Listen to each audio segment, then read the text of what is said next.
is a syndicated radio talk show host. Leslie Marshall is a Fox News contributor and syndicated radio talk show host. There were some fireworks in there today. Chris?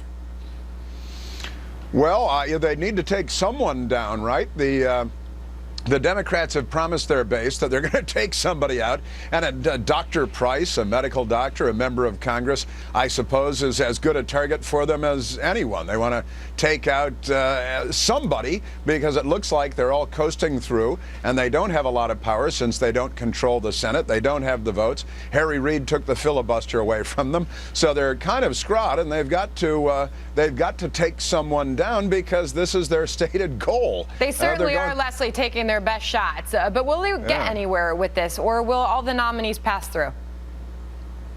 We know numerically the nominees are going to pass through. And Chris, I think you're old enough to remember when Democrats have been presidents and put forth nominees. This is politics as usual. Whatever party is in power says, thank you for coming. We love you. We respect you. Kisses, kisses. And whatever party is not, they grill them. And by the way, I think that's a responsibility of all left and right for the American people to properly vet an individual who has been nominated for a top position that's going to be. Well, we're not exactly saying politics as usual, Chris, when we see that over 60 Democrats are sitting out the inauguration. There's a little something more going on here.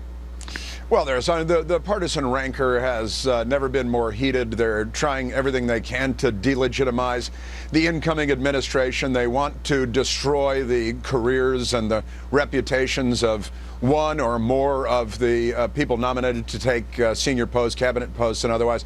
And it's a blood sport. It's not about whether they legitimately have anything that would disqualify them from taking the jobs. It's just about the kill. It's about the sport of the kill. Well, it's a vicious And you town. look back at Betsy DeVos and her hearing. I'd be curious, Leslie, your take on how you think that went. First of all, I don't think that, I think she avoided the question that a lot of people, especially Democrats, want to hear the answer to, and that is whether or not she plans to defund and dismantle the public education system throughout all 50 of the United States. That is a major concern because there are people out there, parents out there, like myself of an 8- and 9-year-old, some who are very happy with the public school system, although there are areas that have problems like Detroit. Detroit is not. Well, she was certainly grilled in that room, that's for sure. Everywhere. I want to keep moving along because, as you know, we've got a countdown clock going. We are awaiting the president's final news conference in the White House briefing room. You've got a little picture of it down there below Leslie. We'll watch that. Meanwhile, I want to ask you about President Obama now holding the record for granting more commutations than any other president in our nation's history. Today alone, he granted 209 commutations. 109 of those people were facing life sentences. And with today's 64 pardons, the president has now granted a total of 212 pardons. Chris? Listen, this is a great week for terrorists, for criminals, for traitors. President Obama, little noticed item. They signed a deal, the administration did on Monday, in Cuba with the Cuban government, where Joanne Chesimard, who's a convicted cop killer, a terrorist, a radical, that was given safe haven in Cuba. The Obama administration cut a deal with the regime there that they don't have to return the criminals that are being given safe haven. He's trying to release as many people as possible from Guantanamo Bay, terrorists, many of whom will return to murder. He's commuted the sentence of Private Manning, who betrayed his country.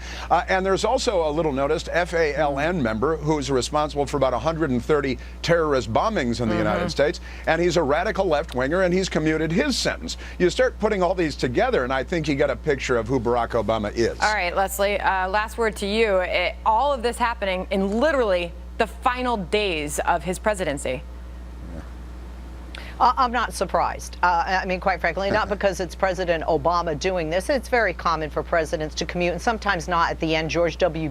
Bush commuted sentences and almost 200 pardons. I think it was 172 total. The number that President Obama has done far exceeds any presidents who have come before him in recent. And of terrorists and traitors and cop killers. Okay.